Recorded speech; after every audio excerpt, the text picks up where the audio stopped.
So welcome to the Indianapolis Motor Speedway on the day after the 108th running of the Indianapolis 500, just over 12 hours after the race. If you don't know, this is Kyle, who has been such a help in most of my coverage of the Indianapolis 500 since I've been covering this as credentialed media. This year you were behind the camera, you were behind the history segments, now you're in front of the camera, in front of the mic, and we're going to have a discussion about this race, which was one of the best I've seen. And frankly, I might be a little bit weird, but I think we're probably on the same level as this. I hated last year's race. I'm going to go ahead and just say that now, especially now having this race. Well, I don't think I hated it as much as you did, because I know your feelings. Yes. But I think the point I guess I wanted to make was that I might be crazy, but I almost feel sometimes like the way the Indy 500 goes almost sets the tone for the next 365 days of my life. And so I feel like last year I left the Indy 500 kind of drained, kind of angry. Like it's almost like a relationship where you go to bed angry. And this time I went to bed and I was happy. Is that kind of the feeling that you got from this race? Because last year, you know, whether you hated it or disliked it or just kind of had a funny feeling about it, last year's race kind of had an odd sense to it. And this year's just was feel good, I felt like. Yeah, last year I definitely left. I was in the stands already angry. Like we all came back to the house last year and it wasn't the same as this year. This year we were all happy. We were like excited to tell our stories of the day to each other. Like we were all excited, you know? Yeah. We were tired, but we were excited. Last year we were just mad. You know, it didn't very grumpy. All the red flags just didn't sit right. And I mean, yeah, I think we were scared of that this year, but I mean, honestly, at the end of the race, we got pretty much the same story we had last year, but it didn't get all messed up. Yes. So it felt good. It felt what would be the right word? Gratifying, maybe. It felt redeeming. Relieving. I felt relieved. You know, yeah. It was definitely a way better feeling than last year. I think that the big thing for me was, and I look at especially like the DW12 500s. My favorite ones are always the ones where there isn't a late yellow between, like, let's say lap 70, 60, 50. Just enough time where you've already made your second to last pit stop, but you haven't made your last pit stop, so that you have some green running, the last pit stop under the green flag, and then you have a sprint to the finish, all under the green flag. 2021 was this way, one of my favorite 500s, and this one played out almost exactly the same way.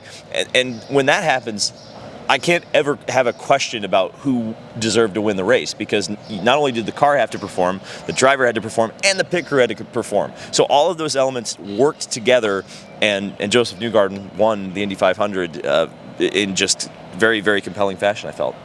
Yeah, I mean, those final two stints, like the lead up to the final stop, you know, got some guys saving fuel, some guys going full out. It's hard to see from the stands, you know, with the guys doing 202s. So I was like, how the hell did Scott Dixon do that? And then someone told me, oh, the leaders were running 202s, and Dixon, I was blown away. Like the strategy coming to the end, who can make it, who can't without saving, everything coming together with no yellows. Like it just set up for the perfect storybook ending. And it was honestly like, and having no question, like last year, I think the only thing I felt was a good thing was I was happy Joseph won. I was happy Joseph got one. It was cool. And this year in the end being, you know, it was different because you're like, man, Joseph really deserved that one. Yes, like, yeah. He really fought hard for that one, and, you know. Because I think there was a case last year that Marcus Ericsson did everything that in 106 runnings previous would have won the 500, and then gets passed on the last lap and loses the race. So I think there was a question mark from that standpoint on Joseph's win last year. This one, you can't argue with a last lap pass in turn 3. You really can't, especially on the outside.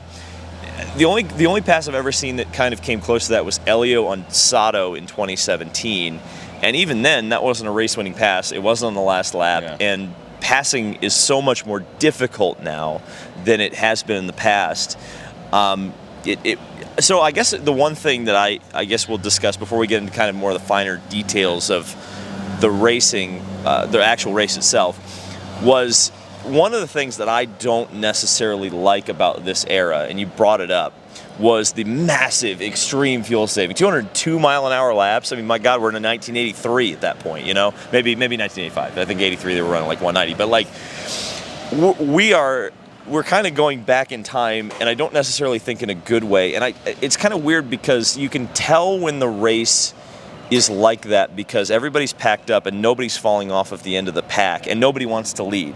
I don't know if that's the kind of 500 I really want to watch, but you're a younger fan. So like, what's kind of the generational gap? Is this a generational thing, or am I just... I think it is. I mean, me personally, I might be a little bit different, but also I think one of the problems from yesterday, like from the point that you're bringing up, is like when Stingray Robb and Connor Daly exit the pits. Yes. Yeah. And then they're able to just sit in front. I mean, they had good cars, but they were able to just sit in front of the leaders and stay on the lead lap just ahead of the leaders. Yeah. And, you know, who knows, in an era where guys weren't trying to fuel save, because guarantee what it was is, you know, Scott McLaughlin was fine to just sit behind Connor Daly and save fuel. Yeah. So I know I was watching that and I was like, there's no way David is enjoying that aspect right now. No. But, I mean, it's different because, I mean, I have no problem with guys fuel saving and kind of just riding, right? And lifting early, running slow laps, but it's like, it's a different era, like you said. I mean, it is what it is. I don't necessarily find it as boring as you do, I would say. I watch parts of the 22 500, I'm like, yeah, it's lap 80. Like, I don't care that guys don't want to lead. Like, same with yesterday. Like, I was like, guys don't want to lead, and they want to ride, and teammates want to play the game together. Like, to me, that's interesting. You know, they're doing something. Sure, they are doing something. I mean, I guess that's okay. And there is a compelling aspect. Like, I was surprised that Penske wasn't playing the game very well, and then Arrow McLaren did play the game very well with Rossi and Pato, and that's what ultimately I think got them in a position to win the race, although they didn't win it. I think the problem I have with it, and I think I said it yesterday, or I said it to someone kind of in a conversation, is that's a problem that's going to be solved with a new car. I think the right now, because if you look at the 2012, 2013, 2014 500s, they weren't massively fuel saving. There was points where the field would spread out and guys would want to lead the race. It wasn't totally like the kind of like, especially with, I think about right before the Will Power crash, you had like guys going side by side into turn 3, just kind of going like, now you lead, now you lead, now you lead. I think the one thing that I would, I guess, complain about a little bit is that eventually when you get a new car, then people will have to figure something else out. The other thing I would say is that next year with the hybrid system, I think we're going to see a new element thrown into these race cars that guys are not going to have totally, as the hybrid system literally is going by us right now. That's crazy. Yeah, we were just talking about that. Can you bring that over here real quick? So I'll go move the camera. Yeah. Thanks to our IMS employees here. Well, here's what's going to be on the cars next year. This is not the hybrid. It's really cool. So IndyCar mocked this up. I didn't get to see it on Media Day, so thanks for bringing that out, members of the IMS College program. So yeah, this is going to change the Indy 500 a little bit next year from what we're used to. Teams are going to have to figure this out, and that was totally spontaneous. Thanks very much for bringing that. Yeah. Yeah, thank you, brother. Yeah, you too. Look at that. You can't make that up. You could not script that any better. Yeah, how about that? You never know what you're going to get at IMS. I guess that's one thing we've learned from the 3 years we've came here as media, like that you can't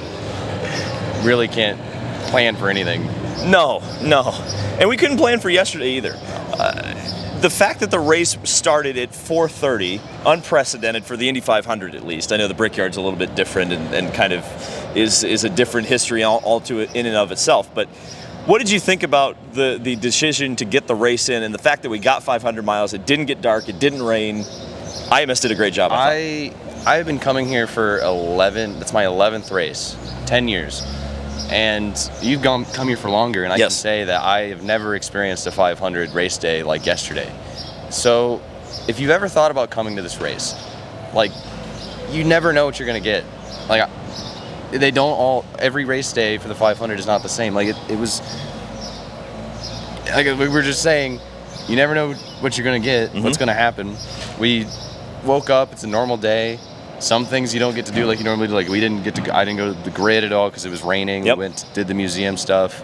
And then I walked back to our friends and had a good time at the house because we don't normally get 4 hours to just sit on race day and do nothing. Like, that was completely different experience than I've ever had at the 500. getting the race in at the time when it was supposed to be ending, like through to sunset. Like, it was weird. Like, all those yellows that were happening in the first, like, 20 laps. Yeah, I was like, uh-oh. I was like, this is the last 20 laps. Like, what's going on? Like, the time of day, my brain could not figure out what was going on. Like, it was an odd thing, but I didn't hate it. I was like, this is different, but we're seeing something that we haven't seen before. And getting the race in, I thought was excellent. Shout out to Hendrick Motorsports and Kyle Larson for choosing the Indy 500. I had a few people that were absolutely losing their minds that they would choose the Indy 500 over a NASCAR race, but like, it's the Indy 500, guys. Like, come, they didn't spend all this money, go through all this logistical stuff to not go to the Indy 500.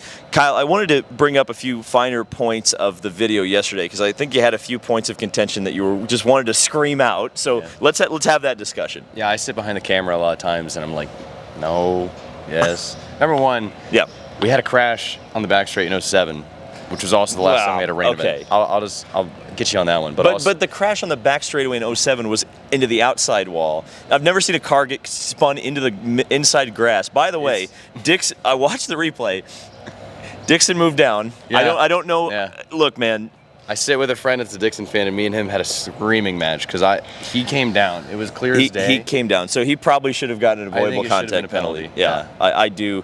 Because it's hard because I sit in the stands. Mm-hmm. That's how I've always done it, and that's how I will continue to do it until there's a better opportunity than sitting in the stands. But like I said, I looked at it, and you watch it on the video board, and it's not clear. And so I wasn't willing to assign blame. I just said, very, very odd-looking accident. But you watch it in replay, I don't know if it was a deliberate move, but the car moved down.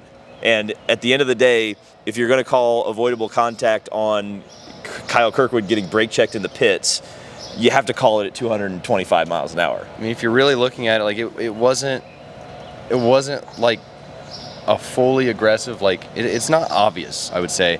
But Dixon did get pushed down a little bit, but there's a car coming with a ton of momentum on the inside. Like, you can't, and he definitely moved down further than he didn't have to go that far down. That was definitely a block. That crash was not the point. Okay. I just wanted to throw you out for that. Okay. But yesterday you said that Pato O'Ward did nothing wrong in the last lap.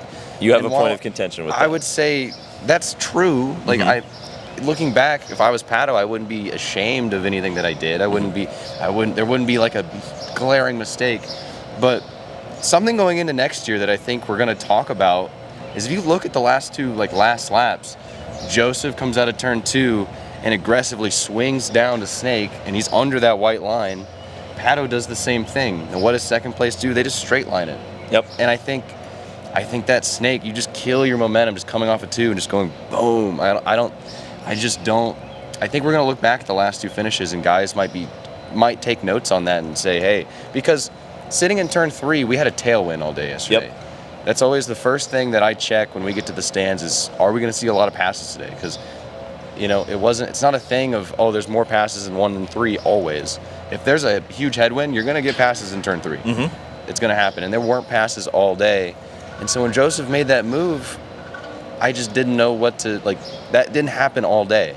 How did that, how was he able to get such a monster run? Yeah, he had a really good car, but the toe was just not as strong as that last lap looked, and the only thing that was different was that huge Snake.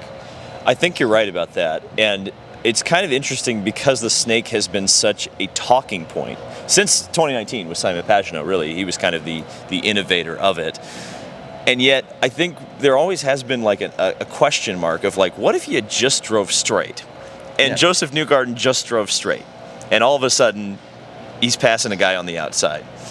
I think is that there's a lot of things that we started to do in the last few years that actually don't make a lot of sense. Like, the Indy 500 really hasn't been that much different. I think we've just put this weird thought process in. We've all outthought ourselves a little bit. We tend to do that a lot. And it's just this race is not complicated. Drive the car straight because it will not be bound up. You won't be scrubbing speed. So I think you're right, Kyle, that was something that I hadn't really thought of or seen, that he had scrubbed speed, because I just said, okay, well, everyone's been doing that the last few years. And the last 2 years, Well, I guess Ericsson did do it last year and lost the race. So we now have 2 examples, and both benefited Joseph Newgarden, where he didn't. Yeah, because that's the thing. Joseph pulled off the pass a little bit earlier down the straight last year. Yes. But this year, it's the last lap down the back straight is virtually the same thing. Yes. It's the same lap. Yes. By the way, turn 3, that best place to sit, because I've seen We've seen the I best. watched the last lap pass 2 years in a row. So shout out turn 3. That is the best place to sit. I'll always Joseph loves turn 3, and so do we. But I think the point I made in last night's video is that I thought that Pato's chance was won, and I remember just screaming in the stands like, you got to wait till the last lap. You've got to pass him in 1, because then you've got a chance. Because I didn't think a pass was going to happen in turn 3, and that's what was so kind of incredible about Joseph's move. But you're right. I think there is something to be said that Pato might have bound the car up too much coming off of turn 2, if he had just, even if you do a weave, maybe halfway down the straight, not coming off of the corner. I think just coming off the corner just kills your momentum. I mean, you still have to, obviously you have to block the inside. Yeah. Like that pass in the last lap has to be made around the outside. But I think Joseph, the big run that he got came from just killing your speed and exiting the corner. Like, of course you don't want to give him a toe, but like going under that white line, like going down that hard. But a toe isn't an automatic pass anymore, especially into turn 3. Like when they're actually racing and not just like kind of handing the lead to each other. It's not 2013 in the sense that they're just it's a guarantee pass. You can hold somebody off if you want to keep them behind you. We saw that several times yesterday. So it's not like Pato, by not weaving, was just giving a pass up.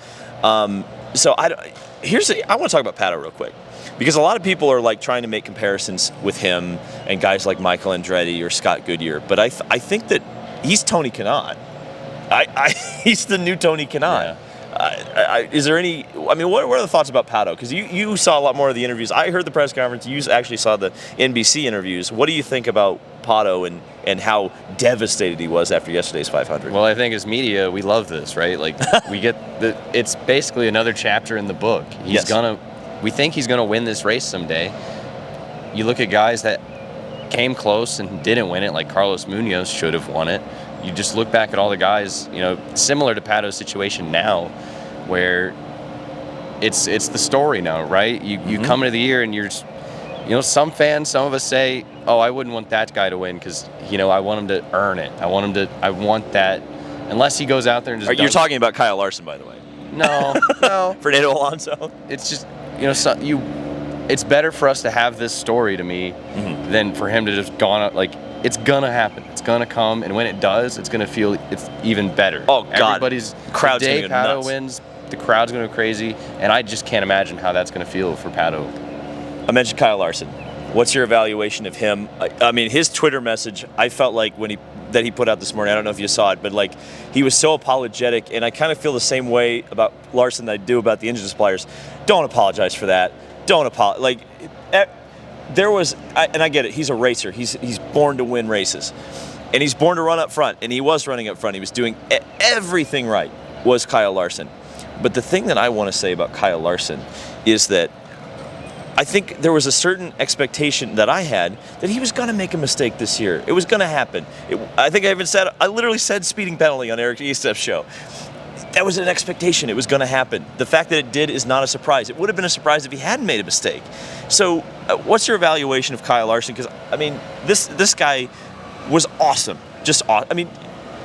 Of course, right? But I think he exceeded even my expectations on it. Didn't put a wheel wrong all month. And, that speeding penalty was where the one time it went wrong. So, yeah, the guy can drive anything. I've seen it in sprint cars. I've seen him win way too many sprint car races. I've seen him in the Cup cars and Xfinity cars, everything. The guy, the way that he was able to come here and just adapt, there were signs that he wasn't the most, experienced in this. Sure. But he learned so much I think at the end of the day, for him to complete 500 miles was huge. That was the biggest thing. He knows now through the race what he needs to do. And he even said that. He said he learned on things to change and how next year he would, like to have, he learned how to get a better balance in the car. And to think he's saying this, like, oh, we weren't exactly that happy with the car, and he was running 6th. Yeah, he really showed us that he could win this thing someday. He proved that to me. And the last thing, how awesome was it that he like skipped the 600? Yeah. We did those history segments on the double, and it was crazy. This you never know what the double didn't happen. Well, you never know what the 500 is going to give us. But you look at all the doubles, and there's so many, like, a couple different stories on how they didn't work out. Maybe they blow a motor. Maybe rain hits here. We never had somebody just say, "Screw the 600. I'm staying at the 500." We got a different double story this year. Someday when I do another history segment in 15 years, we'll have that to add to it. Like, that's crazy. I hadn't thought about that, but you're right. You know what? You brought up an interesting point, and it almost goes back to the Pato thing. But you had mentioned when we were watching the highlights, and I realized this too because of that amazing save that Pato had, and then talking about Larson too. McLaren didn't really have that great of cars. The fact that Pato was driving against the defending winner in a Penske car, which had been absolutely so dominant, we knew a Penske car was going to win. We didn't know which one it was going to be, but Pato made it interesting in a car that was absolutely not right. Oh yeah, I stand with my pick, Alexander Rossi, to win the race because I think Rossi had probably the best car to go at Newgarden. But Pato had a car that sucked, and he drove that thing up there. Literally dirt tracking. He just willed that thing to the front. Every lap, oversteered, steering wheel all over the place, and Joseph's just cruising. I could not believe what we were watching. Insane. Spectacular. Are there any other points or drivers you want to give a shout out to? Because I obviously talked a lot about a lot of different guys. We kind of hit the high points. What drivers should we give some love to that we haven't yet? Yeah, I mean, Scott McLaughlin finishing the race. Yeah. Yes. That was kind of what I wanted to see at least out of him. This would be the year that he would gain the full race, get experience running up in the front, which is huge. And a 6th place finish, I know he's probably not happy with it, but it's a good thing. It's a learning experience. Because if he would have came out here and won his first year, this is really his first year having experience up in the front, duking it out. That's huge. I think Rinus VeeKay is slept on, finishing 9th. Yep. Because he's had a few bad years last year in the pits when he had a shot to win, and then the 2 years wrecking out of turn 2. I mean, he crashed in the pits in 22. Yeah, finishing the race and finishing in the top 10, not bad. Ferrucci had a very low-key 8th. Yep. But once again in the top 10. Another good one of the most unbelievable Indy 500 records ever, by the way. And Christian Lundgaard in 13th. Yeah. That guy has not had a great car here ever and just somehow ends up in the top 15 always, finishing the race. So that's huge for him. I mean, I shouted out Rossi a little bit, and I still stand with that pick. In the end of the race, I was very confident. And by the way, my pick finished higher than yours, so next year I get the bragging rights. But Rossi was, he was back. He was back at the 500. Yes. He had a shot to win in those closing laps. Pato, honestly, making that pass from 3rd that we never see. Yep. The guy in 3rd in line getting up there to be the contender. Like, Rossi didn't really do anything wrong. He just got out-dueled by Pato a little bit. And the other thing is Dixon beat him to the line. And NBC has not shown that. Nobody's shown that. I don't know how that happened. I don't either. And I'm glad you brought up Dixon because he was the next one I was going to bring up. Because I think we kind of slept on Dixon's race yesterday a little bit. I mean, yes, it was strategy. But it's a classic Ganassi Dixon strategy. It's crazy. It was a great strategy, but I think Dixon drove a great race. He was passing guys the whole race. He was racing hard the entire race. And him being at the end of the race, finally, he's in the duel at the end of the race. And kind of the ironic part of all of this is it's the one year he doesn't have a dominant car. The teams that did have better cars got around him. He still gets a top 3 finish. I guess we'll call it a podium here at the 500, although there isn't technically a podium at the 500. But yeah, again, Scott Dixon driving what might have been his best race ever here, coming from 21st to 3rd. It ultimately comes up short again. It's crazy that he hasn't gotten a second win. It is unbelievable. I couldn't believe that he drove without a car. You can't? That's right. I mean, the other guy, while we're talking about Ganassi, Pelot had a really good race. I don't have much to say about Pelot, but just solid race. Congrats on the championship. Yeah, with a car that wasn't great. And then if you're going to talk about Dixon's strategy, I mean, Marco as well. He was on that strategy. He was on that strategy. So for all the Marco fans, I'm sorry, that sucks. Like that Marco honestly came into this year with the best mindset he's had in a long time. And without that crash, was on the winning strategy. He would have been up in the front. So that was disappointing for sure. Final shout out, Kyle Kirkwood. Penalized in the pits. Somehow is in the top 10 at the end of the race, and frankly, when he came out of the pits like 5th, I'm like, whoa, hang on a second, that boy coming. He's got this thing figured out, I think. I think we're sleeping on Kirkwood a little bit. If they just got him a car and get him qualified a little bit better, I think he'll be up there at some point. That guy is going to win this thing one day. He is on the list. To me, McLaughlin, Larson, and who am I missing? Rasmussen. You think Rasmussen's going to win it one day? Maybe. I don't know. It depends on the team. I think he looked good. He looked real good. I was going to say McLaughlin, Larson, and Kirkwood. All three of those guys proved to me this month that someday out in the future, don't know when, they're going to win this thing.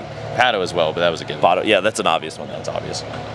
Well, that was a good discussion. I hope you guys enjoyed it. I hope you guys liked the fact that we did a Monday video this year. I think we're going to need to start doing this because sometimes I think like if we haven't slept on it yet, we miss a lot of the subtleties of the race. So I hope we were able to kind of patch up some of the things that we didn't necessarily touch on or talk about either yesterday or throughout the rest of the month. I thought this was just a fantastic month. It was really a lot of fun, don't you think? Yeah, it was a lot of fun. You know, while I have time in front of the camera, I just want to say thank you to everybody who's watched all the content all month.